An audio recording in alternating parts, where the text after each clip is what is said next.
So today I wanted to talk about some out loud reflections from being a train driver versus being a research and development consultant in aerospace. And these are like two jobs in the transport industry. I haven't done them a lot for a long time, either of them. One, the research and development consultant, R&D consultant, that thing was like around 1 year and also at a very low level, basically like a junior. The junior is the most junior it gets. And train driver, right now I haven't actually driven trains alone yet. I'm still in the practice apprenticeship part of it, but I feel like I've got a little taste of both and I wanted to compare them to each other. I'm going to start with being a train driver because it's what I'm currently doing and what sparked this kind of train of thought on me. And I guess one thing that really stood out to me is that you feel needed in a way, right? The job is very real. When you're driving a train, like there's not a lot to discuss, right? That train needs to be moved in order. Well, need is arguable, but what is sure a thing is that your company wants that train moved from one place to another, and you are doing that. So in that way, you are useful. You are very palpably useful. But you're also replaceable. Anyone from the 1,000 people in your company who worked at this position could do that exact same thing, and you're not bringing anything special that any of them wouldn't bring, aside from small things. There are differences, but yeah. So you're essentially kind of being paid to be someone's mindless hoe. That's what I wrote in my little script. And that does not feel incredible. Feeling useful and needed does feel good, but feeling mindlessly useful does not. It's not like a great equilibrium, I would say. And I don't know, before people argue or whatever, I wanted to kind of preemptively cover this argument, and it's like, how do you see the mindlessness? And in my way, it's like seeing the nature of the conversations that people have.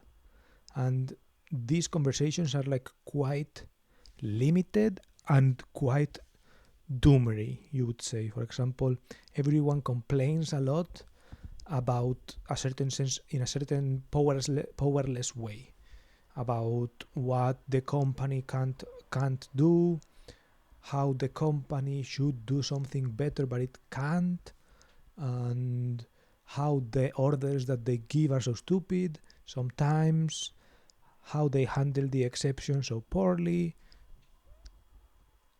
and also then talking about their day-to-day lives of like what do they have to do today, and the things that they have to do today. People talk about them like, yeah, I have this line twice and then this other line twice, and because the work is like so tabulated, you could say, it's like so very clear what each block is. You can conversate about these blocks with people and they understand perfectly what it entails, and the talk is always ends with Feierabend. So when work ends, basically that's like the highlight of your day, is when your work is finished. And that's actually something that is kind of like slowly depressing me in a way. It's like when people talk to each other, the thing they basically highlight the most is when work ends and when do they have vacation and so on. Those are like the main things people talk about, which I personally don't really think is great. I don't find that super meaningful. Then another way it feels like constrained is in that people are capped in what they can do positively. So for example, in the ways you can succeed or you can give value, those kind of things are very capped.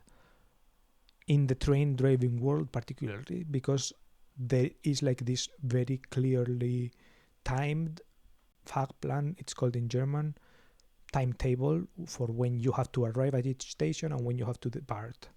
So this timetable is fixed, and if you are good enough that you take a couple of minutes away from something, it just means that you will have to stay for 2 minutes more before your next departure, right? So you can't shave time and drive a little bit faster if you drive more precisely, and so on. Basically, the only precise thing you can do is kind of find this balance between speed and comfort, more or less thread that needle. But there is not like a way to shave time off and save people time, for example. That you can't do. You can't save people time, because if you save some people time, that means you're losing other people's time, or like you're failing the schedule, so that's bad. And that's another aspect that I feel a little bit iffy about, that I didn't like the taste of it. I feel like I could get used to it maybe if I think of the other side of like, okay, maybe of thinking of this comfort thing, working within the constraints that you have, trying to maximize what you do there, right? Trying to maximize how smooth you drive. And I have seen some people who, usually in a negative context, aka bashing someone who does that poorly, which is kind of like, it also sucks in its own way. But I have seen at least people talk about being proud and so on of driving the train smoothly and braking smoothly. That is something that gives people pride. So in that way, I do have some respect for the position and so on. I think I'm now going to move on to my thoughts on like this being a research and development aerospace consultant. And one thing that was true is that you were paid to think. So that is a kind of work that is interesting, right? Getting paid to think about stuff and to categorize information and to organize information has a certain, a certain flavor that I do like. The problem in this case, particularly in this research and development context, is that it's low-key purposeless shit that never actually gets done, and you can feel it by the way the projects are handled and so on, and the processes that there are. So you feel that your project is useless and it's never going to get done, and the work you are doing is not useful for anyone. That is the biggest difference compared to being a train driver. When you're a train driver, it's like whether you're replaceable or not doesn't really matter, because you actually can, it's like you can feel that when you are doing it, you are getting paid for it, so you are the one being compensated. Someone else could be being paid for this, but it's you who is, so that's nice, it feels nice. Versus here, it's so purposeless that even if you are getting paid for it and you could think, okay, it's me getting paid instead of someone else, it feels useless, right? It doesn't feel like an exchange of value or something like this. It feels like some kind of numerical error or something going on. At least that's how it felt to me. But conversely, because the work is about thought and so on, this is like more extended to engineering work as well. Even if it's real engineering and so on. It's a mix match of my feelings in this small aero consultant role, and also in my experiences in the engineering field, whether in my team, my racing team, or whether experiences I've heard from friends who are engineers and so on. And that is that the conversations, at least, are like much more interesting. I won't say that I'm the biggest engineering fan and so on, or I can like be at this level of like discussing engineering all the time and like really engineer-centric topics. I think I'm also not built that way as some friends who are much more engineer-minded, I would say. But I do like those conversations, having those conversations, and they make me think, because there's sort of thought of like what's possible, what is not possible, aka kind of like exploring the boundaries and so on, right? For example, in this kind of train driver job, everything is like so tabulated, so stipulated, so calculated, so memorized, so standardized that it's lucky crazy, right? It's I'm not even finished, and I already kind of sense so many of these things that are like equal for everyone and so on, for example. So in that way, engineering does is like more satisfactory in that sense. It is more about solving problems that have not yet been solved in this particular instance. So maybe in some other particular instance they have been solved that you can copy them, but also that gives you the chance to improve. So when you're discussing these problems, there is always this kind of improvement mindset, and there is like this possibility, at least you can choose the easy way and you can choose to copy, but if you can choose to but you can also choose to like the opposite of the thing that I had said before, right? These kind of ways to succeed.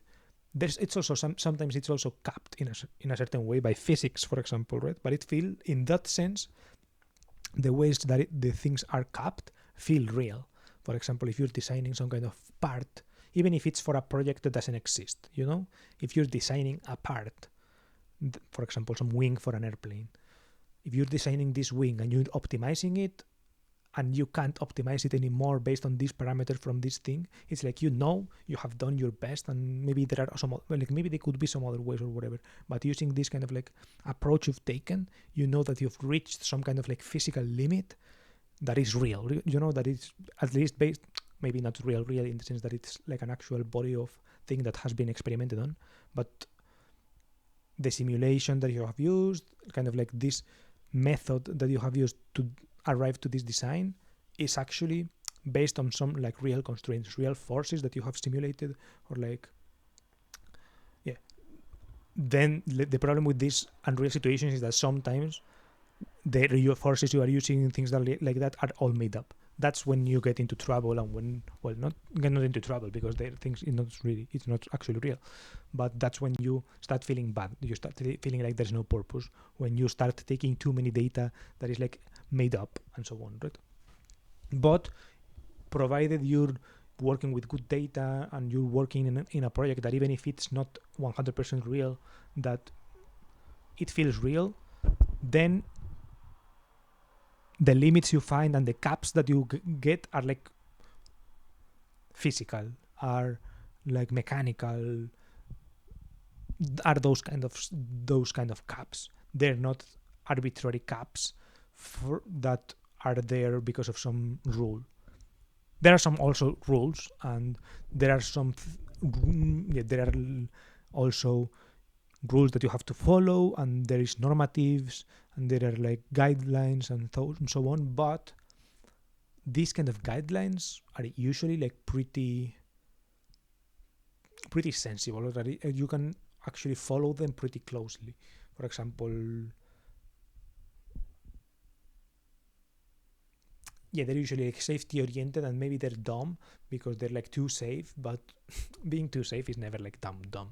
So, well, in railways, for example, there is the case that they are actually like, they have like so many rules, and like they're so widely apart and so on, but that's also because they have like a very complicated book of rules, you could say. Meanwhile, for example, in aerospace or whatever, there are also like these governing bodies and so on, but it's like you can tell when like what the constraints are, and how where the limitations are. Meanwhile, in this case, the constraints are like just one big internal constraint. It's weird. It's hard to explain, but it's like when you yourself have to make your own rules, and no one watches over you, or like the people who watch over you are low-key vague and things so on. It's like you for covering your ass purposes, create some mega strict rules that then slow everything down. That's kind of like my railway example. Meanwhile, in the aerospace example, there are some rules, but it's like many of the limitations are actually low-key more physical than actually made up by rules, at least in research and development. Maybe in real aerospace engineering and so on, then maybe it probably runs into similar topics. But yeah. So both are similar, I guess, in this dancing around rules thing, but I also sense this kind of like different branches. So yeah, that's my little ramble about these two reflections. Bear in mind that I'm not a pro at any of these both branches, so maybe a pro train driver is like, whoa, you know so little actually about the job. There are like so many exceptions to the rules. There are like so many different days, so many days with surprises where you actually have to think, blah, blah, blah, blah, blah, when it really matters. It could be. I'm not arguing really against that, but I don't know, wouldn't you agree also that the vibe is kind of like what I described? Feel free to disagree in the comments or agree. And yeah, with the consultant thing, I feel like I sold that better, and like this particular purpose of like R&D is just what it entails. R&D entails some kind of like being okay with your project not being the one who is picked, so and rather being the one who gets scanned, and you still got paid, so that's actually dope, right? But yeah, to me it felt a little bit. I was also not getting paid that much, and I was also not learning that much. So if you're not if you're not learning, if you're not getting paid, and you're just getting paid to think, but not that much, and not actually learning too much, then it feels a little bit purposeless. But I could see like some other work that is like more applied, that is actually great work, great engineering work, and that it feels really great. I don't know. I don't know also what I want for my future. I wanted to talk out loud to see if I actually got some kind of like synthesis, and I don't know. I feel like I could go many ways. I could go maybe. I feel like my next path is like going to cars, the topic I've always liked all of my life, but for which, for some reason or another, I have never actually gotten that deep into it. Perhaps it's because it's actually what I do like, so I feel like more afraid or like more self-conscious when I'm not actually good at it or something like this. So maybe my next thing is in cars. Maybe it's also more applied and more practical. Maybe instead of like driving cars, it's like fixing up or like restoring or something like that, having like my own company where I have to take the decisions but also take the risk of like trying to find something that is like restorable or like something like this. Maybe I feel like that's some kind of vibe that I would like, or like customizations, those kind of things. I feel like I like, even if it's not like strict engineering. Maybe there are like small aspects that where engineering can be helpful, and maybe it's more other things like market research and like some other things. Or maybe it's in engineering. I don't know. Maybe it's like in railway engineering. Maybe it's, who knows? Or maybe it's actually flying planes instead of like driving trains. We'll see what the future holds for me. And yeah, hope you found these reflections interesting. Feel free to leave whatever thoughts got sparked in the comments below. And yeah, thank you for watching if you reached until the end. I'm not sure what I will leave here in the end card, so we'll see. Feel free to watch that if the title seems appetizing.